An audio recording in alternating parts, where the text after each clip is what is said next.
Hey, you're watching Queer Young Thing, and tonight we're talking about living healthy. You can guess what noise it is in the background, you win a special prize.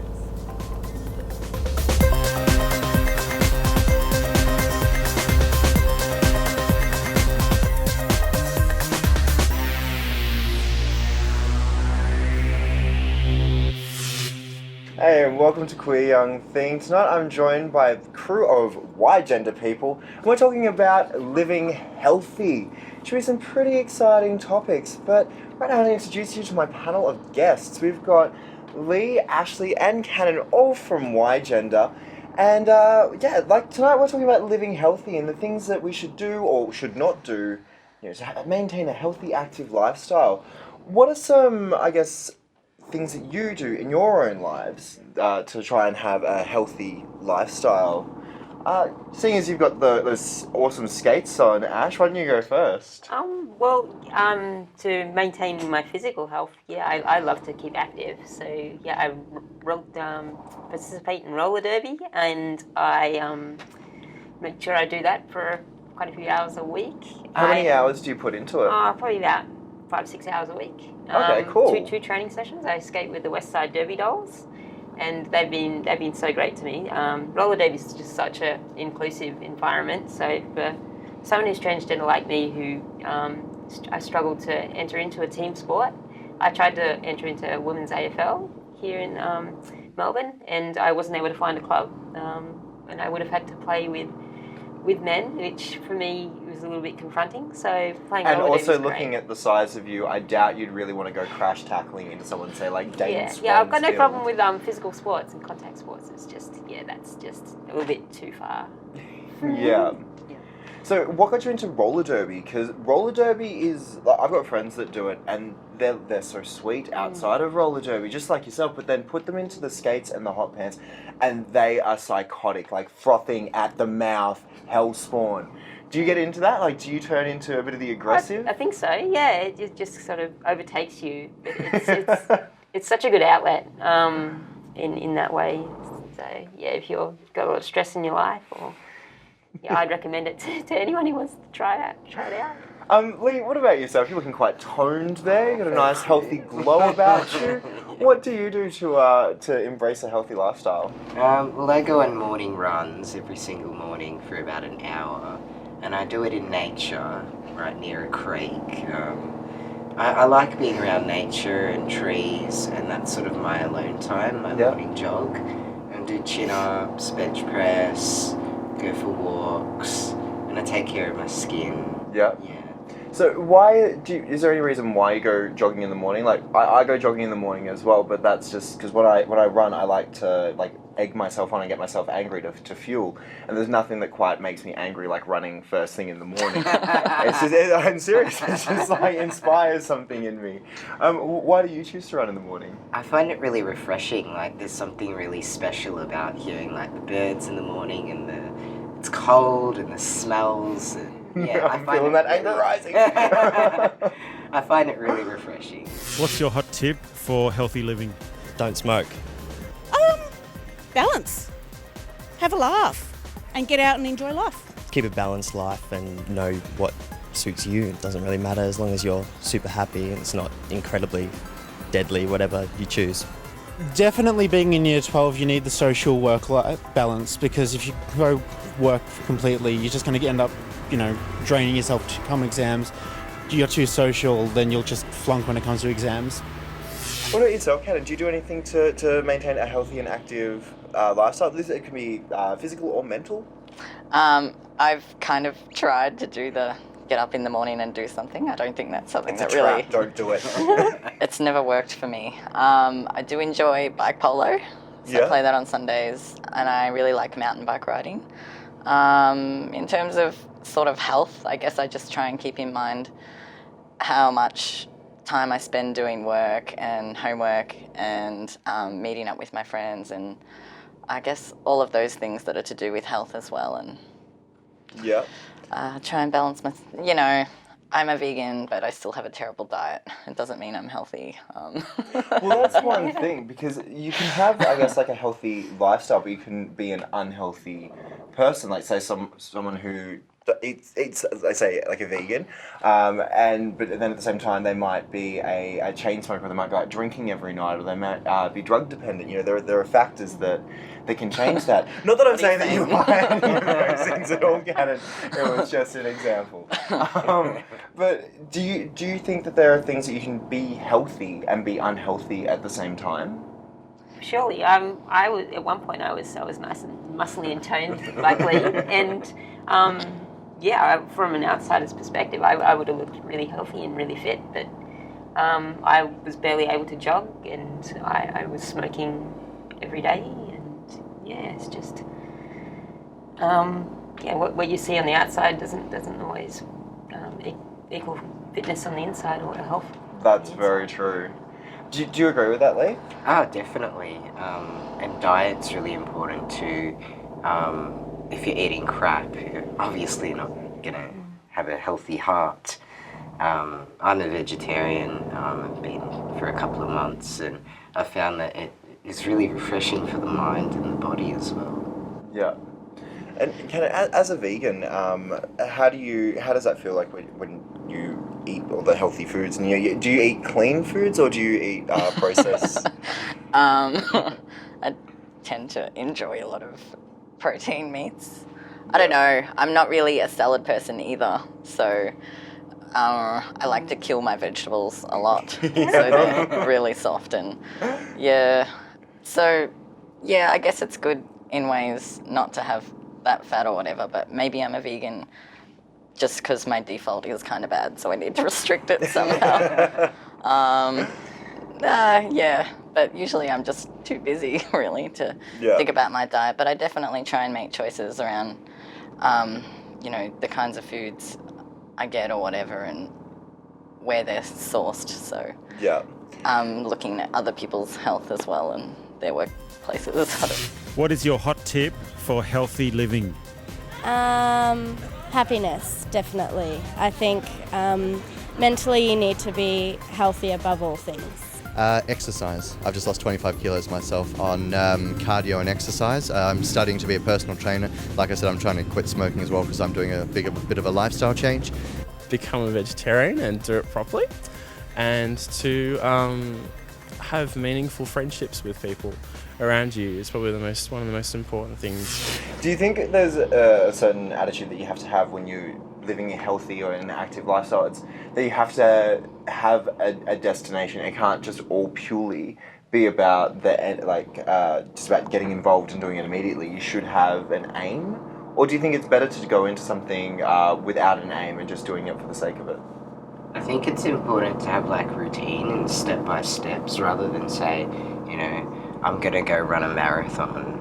That's not going to happen. Maybe it's maybe I'm going to run for 10 minutes each day and then I'm going to increase that bit by bit. I think that's really important because then you can stress yourself out and disappoint yourself really easily.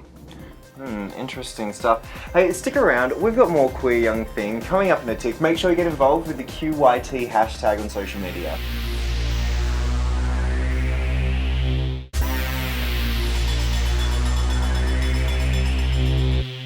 It's now time to welcome in our panel of elders. We have Adrian Pinozzo from RecLink. Adrian, what can you tell us about RecLink? We're an organisation that Monday, Friday offers about 1,000 sports and activities a month around the country. We support 500 other community groups who are supporting people who find it hard to access mainstream sport. Fantastic. We've also got Jason Ball, the out and proud footballer. Jason, what can you tell us about footy for this season?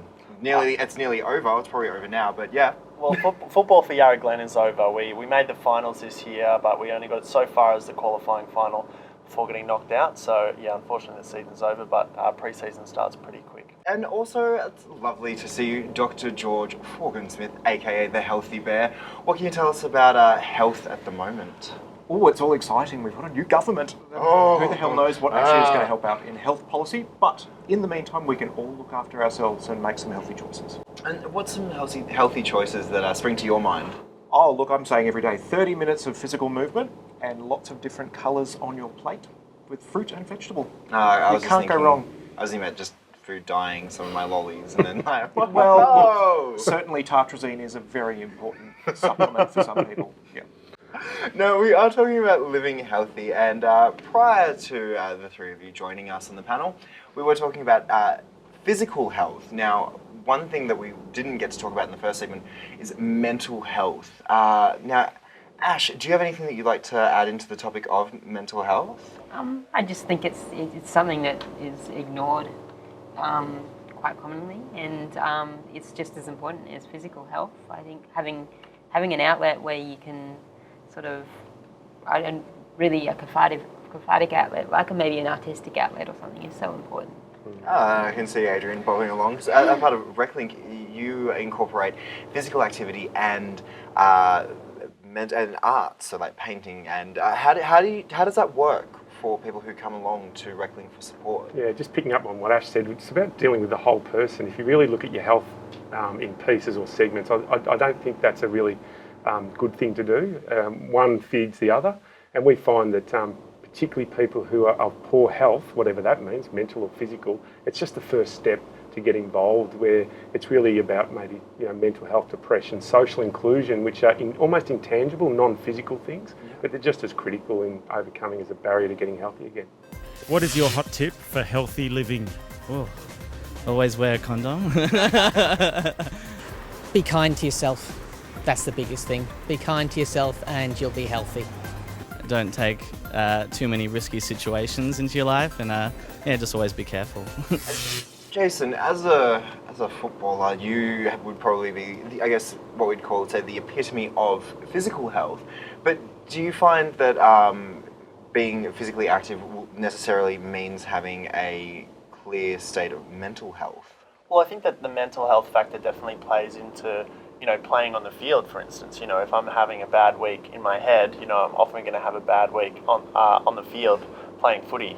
And, it's so much of the psychology of it as well. If we have a good training session and we're feeling good on a Thursday night, often we'll come out and play well. If we're playing as a team of friends, if we're mates off the field, that'll help, us look out for each other on the field as well. Yeah, nice. George, do you have anything you'd like to add to this topic? I think it's really, really important that everybody have some sort of outlet. And I'm saying to people, look, you've got to have 2 or 3 sessions in a week where you can do something that brings you pleasure. It doesn't really matter what it is, but it's just got to be cordoned off time just for you. And if you're having a crap week, then it means that you've got something to look forward to. And it's actually an important adjuvant to people's mental health. I think it's vital. Have something you like and make sure you set aside time to do it. And George, to pee on that, I think often people put their well-being and invested in a thing, so it's all about work and not knowing that you can actually step away. Your job's not your identity, your job's not where all your source of happiness can come from. So we actually help people to switch off, whether it's someone who's on the street saying, how can you be happy? Just come and do something for an hour. Find your purpose, do something life-giving, so that you need to get that balance, and just by having those outlets, things that you're going to enjoy doing with people that are a positive influence is critical as well. What is your hot tip for healthy living? Music. Oh, sorry, now I have to stop and think. Hot tip, sorry. Getting your head right. Getting your head right? Oh, okay. Move to the country. Yeah. I get a dog, raise chickens. Healthy living? Chocolate.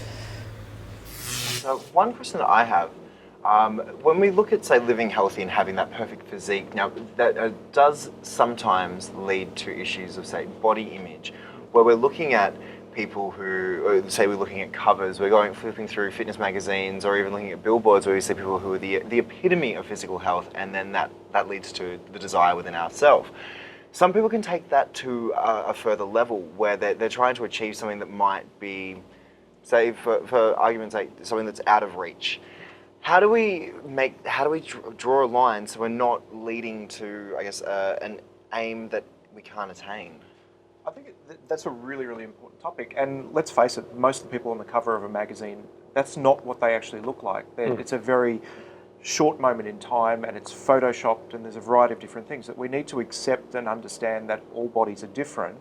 And, if you see these people who were purposely getting their legs broken so they could be taller, that's just craziness in my books. It's like it's torture. It's not good for the health. And you know, is that the only ideal that will make somebody feel good about themselves? And I think the external is it's great to start with the body, but it's a really crappy place to stop. You've got to be inward out. So your health comes from the inside, not from the outside. I remember personal training in the late 80s and 90s around the gym scene, and if someone came someone would bring images, or they'd bring a look, and I'd say, okay, what else? To say, okay, well, that's one thing, but let's get a list of things, both inner, outer, personal goals, rather than just comparing yourself. So that it's not about achieving a celebrity state. Or I used to say to people, your aspiration shouldn't be comparing yourself to someone on the back page of the Herald Sun in terms of sport, and just giving people challenging them to think about, well, what's more important to you when you actually sit down and think about it, rather than having this thought bubble or this advertising sort of cliche define your self-worth. Because I agree with George, it's unattainable. And with the gym, obviously, sometimes you'll go in there and if your motivation is to try and impress other people or you want to look like this, I think it's much better to come from a place of doing it for yourself. How do you sort of challenge that? Because in a way, they're the messages that young GLBTI people are getting about themselves too, that how they are is not as good or underdeveloped to another set of social standards, which is being straight and white and all these things. How do we go deeper for I think to challenge that? From the late 80s that I just referenced to now, it's just even got more complex with social media and the instantaneous sort of environment where, as someone said to me the other day, 1,000 people like me and I've never met any of them. So my view is, to have this inner sanctum. I talk about an inner sanctum of people who are your critical friend, are there to support you, you can be objective with. And the other thing I'm massive on is having a list. Actually write it down so it's there to process, and I think that's healthy for a lot of people. I'm going to have to stop you there. We are out of time for this segment. However, stick around because we've got more Queer Young Thing coming up in a tick. Make sure you get involved with the hashtag QYT on social media.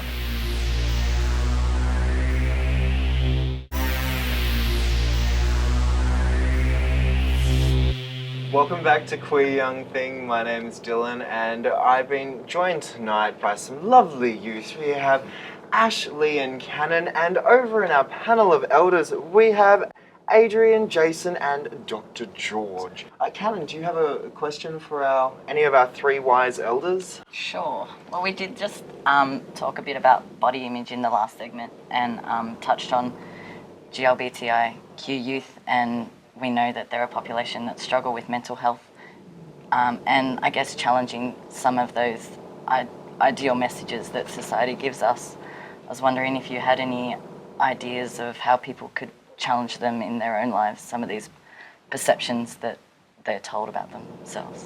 I think one of the most important things we can do is understand why that came to be. So body image became much more prominent after the HIV/AIDS came out, whereas people wanted to project an ideal that I look healthy, therefore I couldn't possibly have HIV.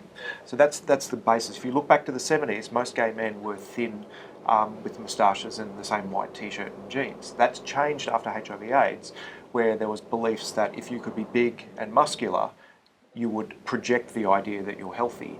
And I think it's important that we understand that anybody, any body shape can be healthy, and it's not a way of identifying that. And I think the other thing is to really seek out holistic relationships that aren't just based around the physical, and really have strong supportive people, even if there's not many, who can be in your corner. Because if the pressure's out there, to me that's too big to change stereotypes and needing messaging overnight. But just having those people so your inner voice has someone else to counter that about yourself and be supportive. I think role models is another important thing. I think, when I was young and realised that I was gay playing football, I didn't know if there was such thing as a gay footballer, and that was really hard for me. And if I had have known that there was a gay footballer who could be out to his teammates and it wouldn't be a big deal, that would have made a huge difference to me. When I was young growing up, there wasn't a Matthew Mitcham or a Tom Ballard or sort of a young person who was seen as happy with who they are. That would have made a big difference to me as well. So I think more visibility of people and their stories from a whole diverse backgrounds. What is your hot tip for healthy living? Be happy, be very, very happy, and don't let other people put their pain on you. Yeah, and probably don't spend time with people who don't love you. Talk with people, talk to your friends. If you've got problems, talk to friends or family or whoever you've got, because that's the most important thing, working through problems. Ash, do you have a question for our three elders? I have had a lot of trouble with anxiety in the past, and I found I've been able to combat that by forcing myself to get out there, and even when I don't feel like getting out of the house, going and making social relations and sort of making new friends and that sort of thing. So I was just wondering what would be some good ideas for combating anxiety and just other emotional sort of based issues. I'm a big believer in thought processes and learning how to control your thought processes and understand them, because that a thought is just a thought. It's not real life. So if you're thinking, I feel less attractive today, it's just a thought, and you can actually say, you know what, it doesn't matter because that's probably not true. It's not based on reality. So it's learning some of those techniques to understand how your thought process work. And with anxiety, they can be very overwhelming. So what I would recommend is most people who live with anxiety talk with your GP and consider getting what's called a mental health care plan. And that enables you to get 10 sessions with a psychologist, and that can be really useful to learn the skills that will last you a lifetime. I can talk to that directly actually, because I did go and see my GP, and I actually got to go to 10 sessions with a psychologist. And one of the things as an ambassador with Beyond Blue is sort of breaking down that stigma of seeing a psychologist or seeing a counsellor as if that's something that only crazy people do. I consider myself a pretty normal, healthy person, but I really benefited from seeking help and understanding where my anxiety was coming from. And once you understand that, that a lot of the thoughts that we have and the motivations behind our behaviours is it's not very rational. And sort of understanding where it comes from helps you sort of change that behaviour and not have those feelings. What is your hot tip for healthy living? Be happy. Be happy within yourself. You've got to love yourself first. Eat really well, get enough sleep, do some exercise, spend time with people who love you. To cope with ageing, we need to approach it with humour, to stay warm and slightly drunk. It can be really hard, like being a queer young person, falling into negative traps of like mental health. And how does one break free from negative patterns? That's a good question, Lee. I suppose from a GP's point of view, I just look at having all the tools. So perhaps George can speak to some of the more clinical stuff. Whereas I'm really more around the pastoral behavioural stuff and environment, things that you can control, things that aren't expensive, things that aren't elusive. And to me, it starts with yourself, that inner voice that I talk about. And often people go, what's that voice? And I go, that's that voice, because you can actually control it. And I don't know what you think, George, but you need to actually practice it. It's not easy. Yeah, it's a practice skill like knitting or crocheting. You've got to keep on doing it. But the most important thing is to understand we all do things because it offers us relief in some way or another. And it's finding, is this way I'm relieving myself good for my body or maybe not so good for my body, or good for my mind or not so good? If you can identify it, then you can say, well, what is its role? What does it do for me? And then is there something slightly better that I could do instead of that? Because it's just a habitual thing. And it's about finding new habits and very slowly just adding to them. Like when people quit smoking, they often have to replace this movement. And so, those e-cigarettes, not a good choice. Carrot sticks or chopping up carrots and then eating them, it sort of replaces that motion that people have with smoking. So it's just brainstorming and finding some ideas that are better supportive of you, your mind and your body. And George, sharing it, telling people what you're about to embark on. A problem shared is a problem halved. And having those willing people in your corner who you've confided in, so they're not going to mock you, they're not going to actually call you out on it, but they know what you're trying to do. They know what you're trying to achieve, and they might give you a positive reminder, they might give you encouragement, might even buy you something nice if they see you progressing with your milestones. But if you find they're adding to the misery and adding to the sadness, feel free to sack them. Yeah, absolutely. You don't keep Absolutely. people Like who that. are treating you like crap. Get rid of them. Well, Divorce with them. that note, with culling of negative people, sadly we've run out of time for this episode, but thank you so much for watching Queer Young Thing, and yeah, make sure you join us on that hashtag QYT and share your thoughts.